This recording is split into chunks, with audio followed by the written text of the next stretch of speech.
two possibilities exist: either we are alone in the universe or we are not. Both are equally terrifying. Arthur C. Clarke. Which one do you think is slightly less or slightly more terrifying? Wow, tough question. I think it's more terrifying if we are alone. Really?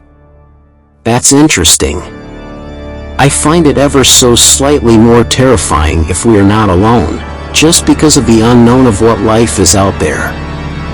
Although both are pretty equal, so I'm not too sure. For me, if humanity is an anomaly in the universe, it would be quite the tragic tale. It would be tragic in its own way, but it's also terrifying to think that there are civilizations in this universe that could and would, without hesitation, treat us like cattle. The chance of them being anywhere near us is infinitesimal, thankfully.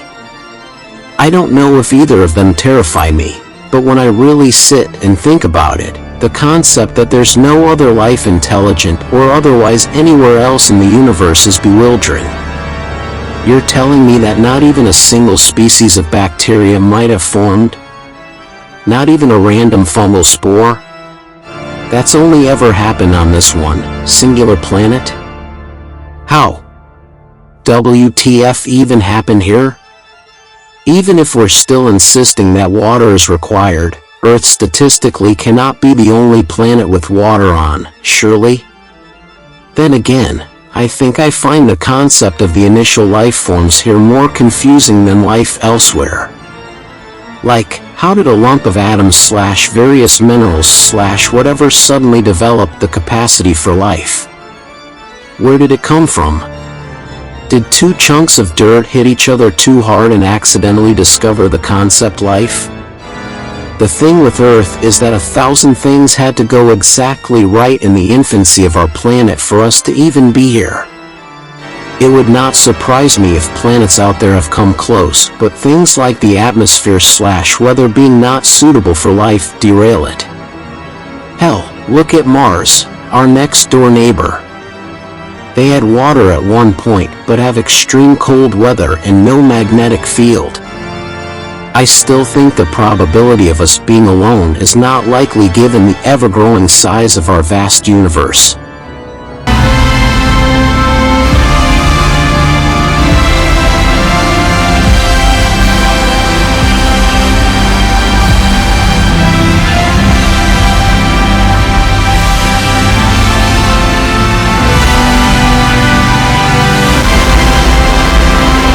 We like to think we understand the universe and that physics is a well-grounded discipline, and in some ways it is.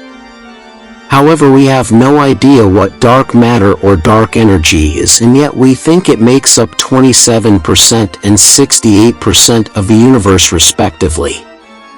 We still don't understand gravity that well.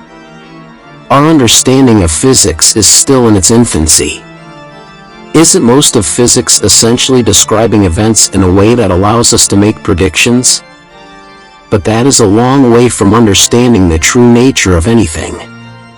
Thinking about why anything is the way it is will always give me a feeling of being a little creature just barely scratching the surface of something way bigger.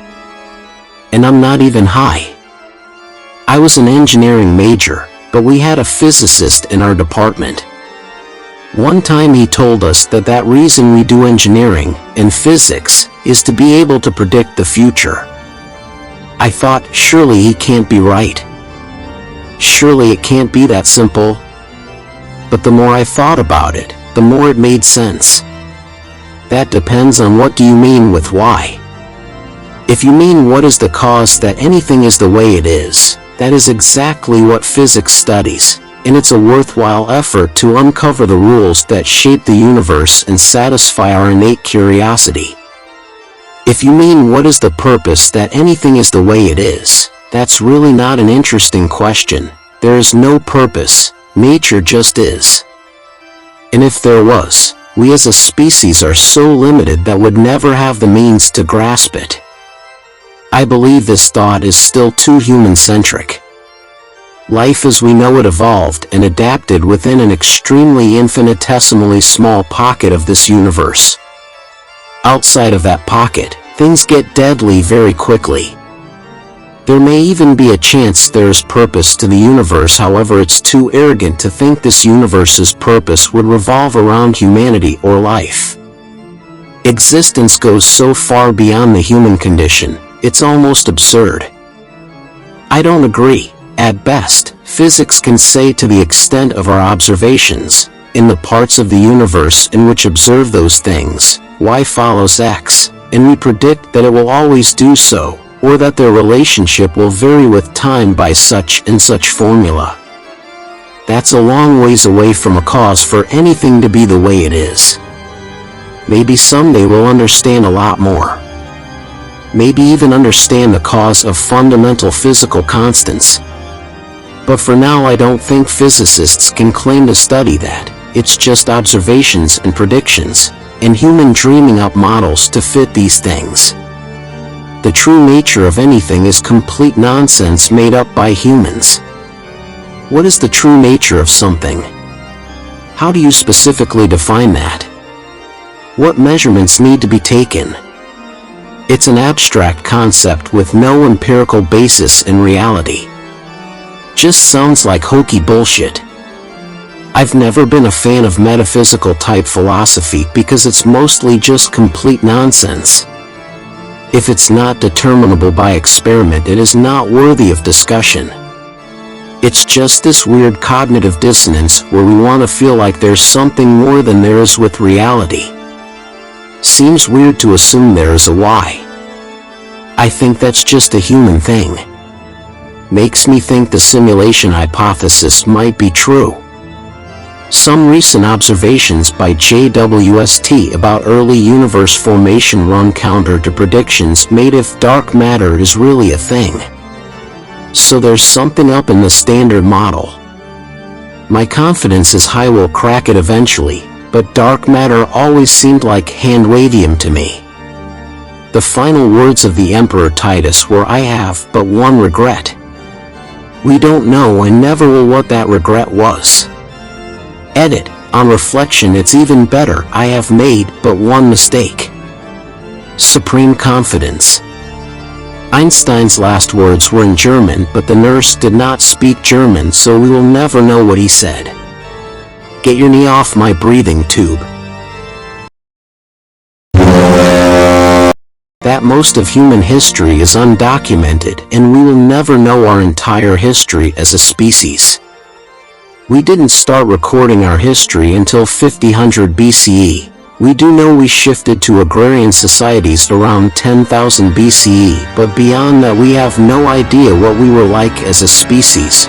We will never know the undocumented parts of our history that spans tens of thousands of years. We are often baffled by the technological progress of our ancient ancestors, like those in SC Asia who must have been masters of the sea to have colonized the variety of islands there and sailed vast stretches of ocean to land on Australia and New Zealand. What is ironic is we currently have an immense amount of information about our world today and the limited documented history of our early days as a species, but that is only a small fraction of our entire history. What's crazy to think is New Zealand didn't have humans until the 1200s. It's a pretty recently settled area. Up until that point New Zealand was populated by the largest birds on Earth, the moas. The largest species being 3.6 meters in height. Their main predator was Haast's eagle, the largest bird of prey at the time, now extinct as well. The moas were hunted to extinction by the Maori's ancestors, but it's crazy to think giant prehistoric birds lived up until the Middle Ages. Still blows my mind that there were still some woolly mammoths around during the time the pyramids were being built.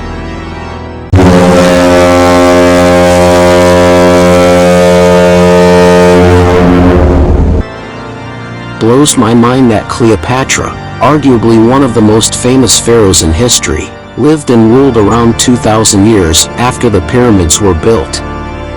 A lot of people tend to homogenize ancient Egypt as one condensed period in history, but like, the pyramids were ancient even to Cleopatra and Julius Caesar. Human history is so much longer and so much more complex than I think a lot of us realize just from our surface thoughts. And the fact that the pyramids are still standing and still structurally sound is a testament to how well built they are. Which is also pretty freaking amazing. Neither medicine nor science has an answer for what consciousness is, or where it originates. Emergence as a concept is crazy. Like an atom of an orange doesn't contain orangeness, but if you put billions of them together then they do. In that same vein, it genuinely freaks me out that nothing is actually solid. Like if you zoom in far enough on any physical object, there is no solid, continuous surface. I can't think about it for too long. Honestly, this is probably the one that fucks with me the most. I have no idea why, but in the last 6 months or so I will randomly be driving somewhere, to the grocery store, to pick my daughter up from school, etc., and just have a thought enter my mind that's something along the lines of, why do I even understand that I exist? What would happen if I just stopped acknowledging that I am a person, that I'm living on this planet living the life that I am? And it causes me to have literal panic attacks. Occasionally, and tonight was one of those times, I'll lie in bed and wonder to myself if any of this is real and if I'm going to snap out of what I'm experiencing. My wife, my daughter, my family, my job, my house, etc., and just wake up in a field somewhere or in a lab, only to find that it's just been a construct of my mind. There have been plenty of cases of people who have woken up from sleep, comas, etc., where they knew with full certainty that they had a life and a family that was just taken from them when they finally came to, and it scares me to think that what I'm experiencing could just be that and not real life. The brain and how it powers what we think and experience, real or not, is really a big thing for me in general. Neuroscience is a really interesting field, and the fact that there's still so much that we don't know about the organ that powers how we do literally everything in our lives is both amazing and terrifying at the same time.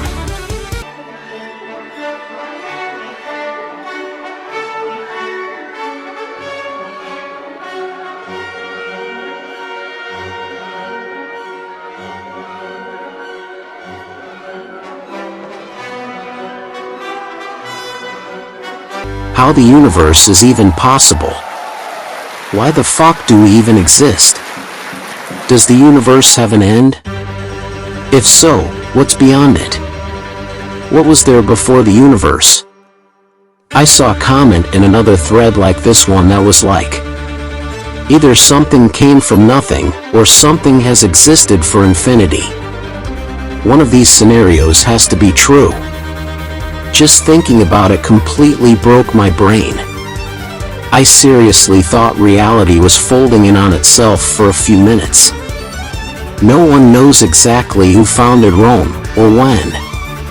All known records of the city's early history date from the 5th or 6th century BC at the earliest, which doesn't help the usual foundation date of 753 BC. And all of the foundation myths are exactly that, stories. All we know with any certainty is that Rome was ruled by kings at some point in its early history. But we don't know who founded Rome, if it really was by a Romulus-type figure or if it was multiple villages that eventually merged into a single town. Even with the latter possibility, it's unknown when those communities would have considered themselves as a single town or when they decided to call it Rome. It's likely they were a mix of different people. There was likely a native tribe on the Tiber who are often called the Latins. They at some point seem to have been under the rule of the Etruscans, who may have been descent from a Greek colony, so all that explains where the culture and language comes from. Then early on they had an open city thing where they let anyone enter and kidnapped a bunch of women from the Samnites, so they're really a big mix. Legend also says they are the survivors of Troy. That's probably the most realistic explanation.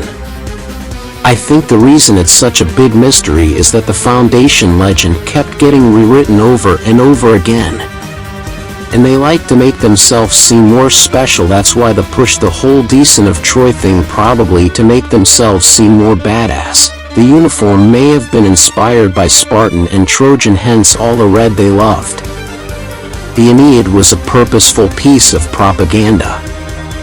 Virgil took the disconnected tales of Aeneas' wanderings, his vague association with the foundation of Rome, and his description as a personage of no fixed characteristics other than a scrupulous pietas, and fashioned the Aeneid into a compelling founding myth or national epic that tied Rome to the legends of Troy, explained the Punic Wars, glorified traditional Roman virtues, and legitimized the Julio-Claudian dynasty as descendants of the founders, heroes, and gods of Rome and Troy.